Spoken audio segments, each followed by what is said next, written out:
The day I moved into Cypress Ridge was bright, unassuming, like the calm before a storm you never see coming.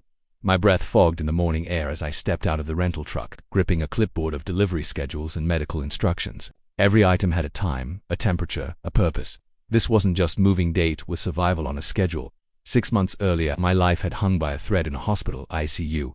A donor's liver gave me a second chance, but it came at a steep price: daily immunosuppressants, refrigerated meds, and zero room for error.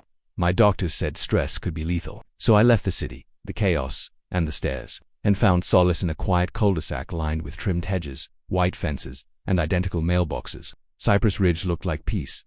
I should have known better. She arrived before the moving truck. Engine cool Karen Witherspoon, HOA President, unofficial neighborhood monarch, and, as I would learn, a master of bureaucratic warfare.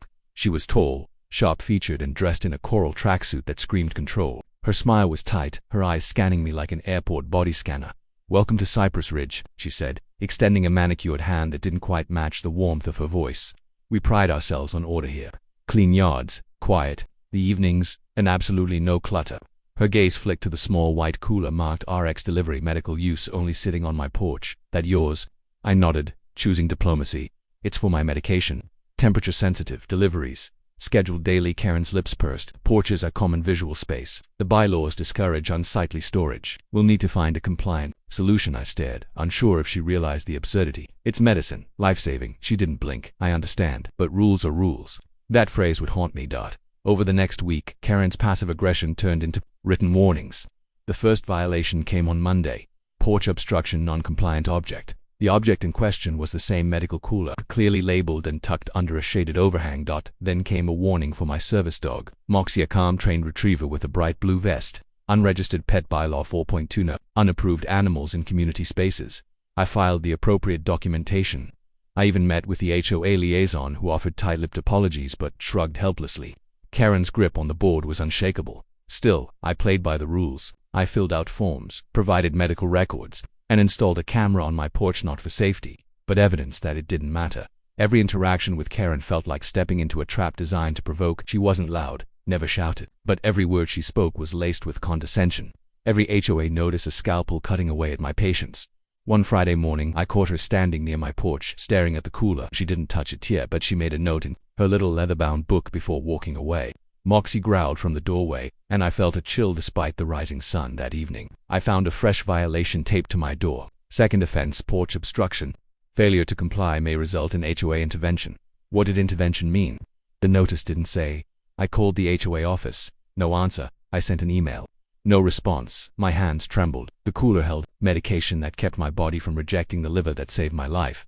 Missing a dose could mean infection, organ failure, death. I had been calm, careful, cooperative, but something inside me shifted that night. I began documenting everything. Timestamps video. I contacted my pharmacist, Steve, a no-nonsense guy who understood the stakes.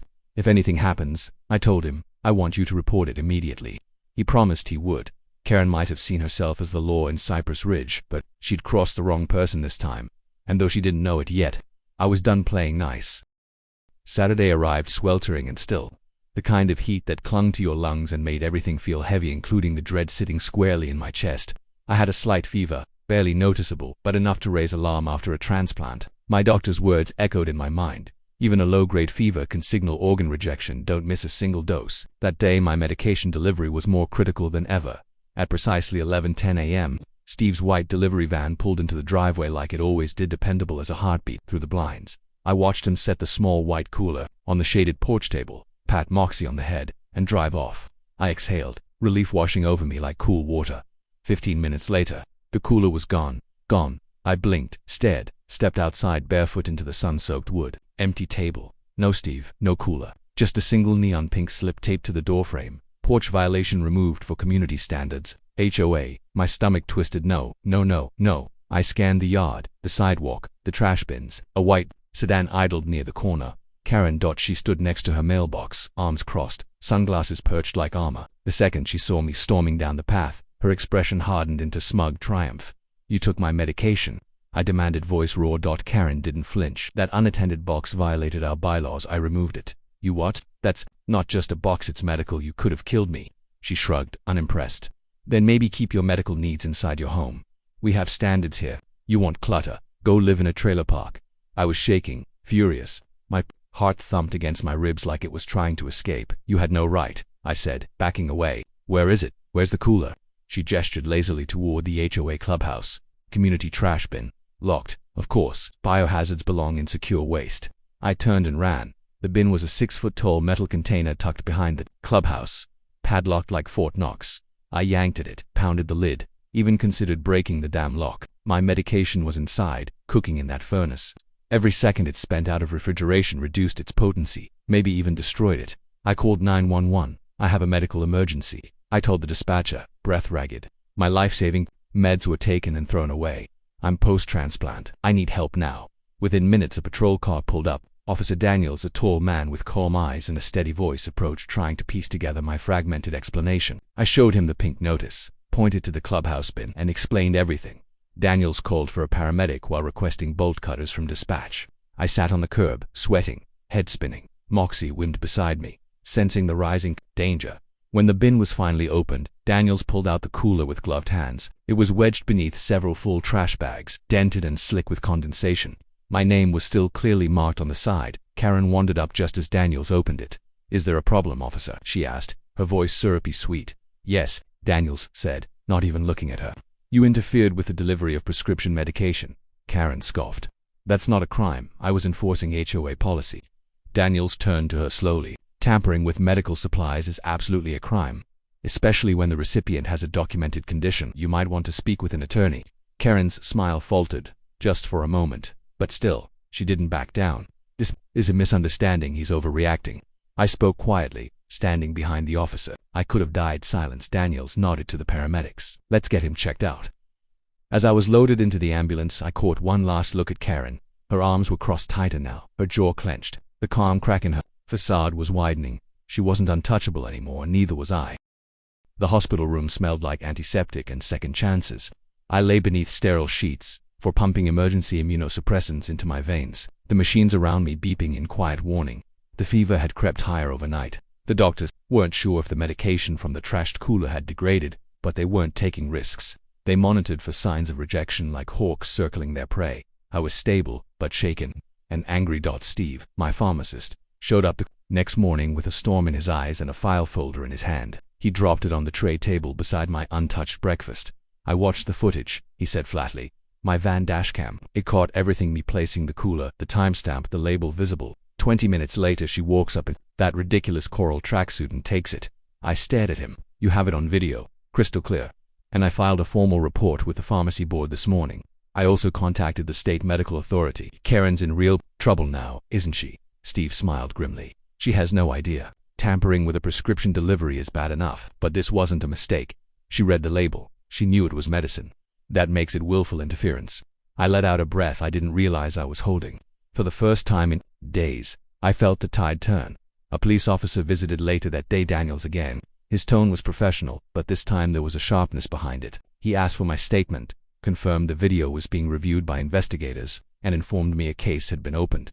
"This isn't just HOA overreach," Daniels explained. "What she did could fall under reckless endangerment, maybe even interference with medical treatment. If your pharmacist's report holds up, and from what I've seen, it will, there could be criminal charges." The words landed like music in my ears. Outside my room window, the world kept moving. Cypress Ridge went on, pretending to be a serene, picturesque community. But I knew what was really boiling beneath the surface, and so did several neighbors who started reaching out.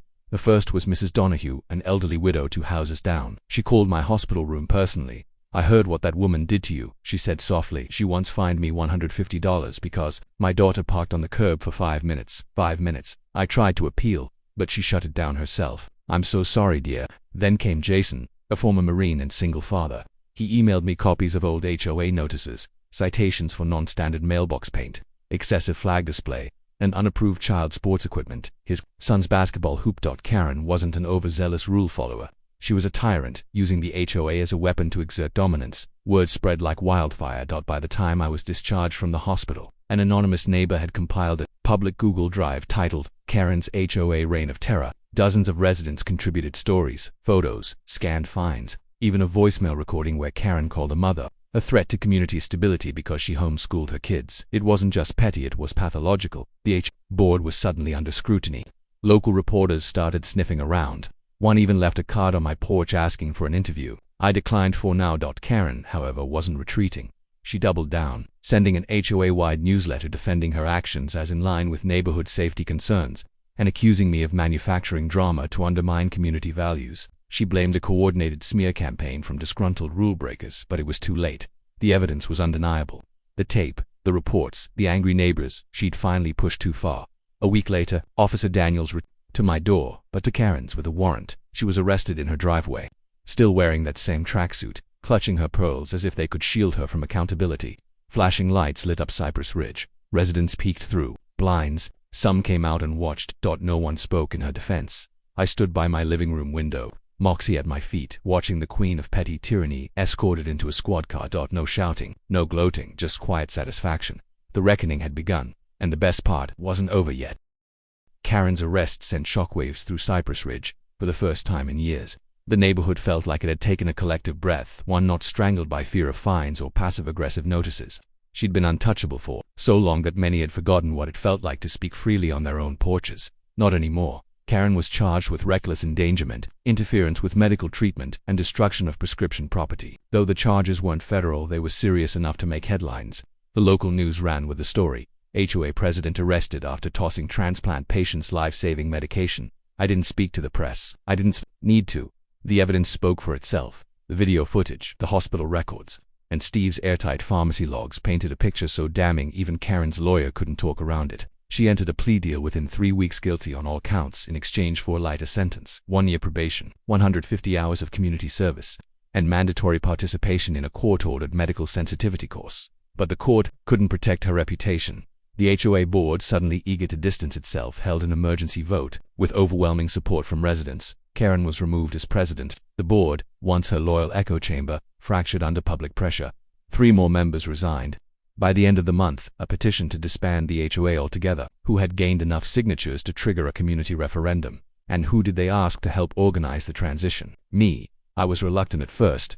I didn't want power. I just wanted peace. But when Mrs. Donahue came to my door with a bundt cake and tears in her eyes, thanking me for standing up when the rest of us were too afraid, something shifted. I hadn't just survived. Karen I had sparked change. I accepted. The following weeks were a whirlwind. Town halls, policy rewrites, meetings with lawyers about dissolving the HOA and replacing it with a voluntary neighborhood committee. For the first time, people actually talked to each other, real conversations, not whispered complaints or anonymous complaints slipped under doors.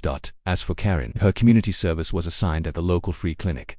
Irony at its finest. Steve volunteered there twice a week. I nearly fell over when I saw her walk in. He told me later, chuckling, "You should have seen her face when I handed her a box of temperature-sensitive meds and told her to log them properly." Sometimes justice doesn't roar. Sometimes it just smiles. One morning I passed Karen outside the clinic. She was sweeping the front steps, hair tied back, eyes avoiding mine. She didn't speak. Neither did I, but Moxie paused, looked up at her, and gave a single bark. We moved on. Months passed. The HOA was officially dissolved. The neighborhood grew friendlier, livelier. Porches bloomed with flowers and wind chimes again. Kids played in driveways without fear of rule violations.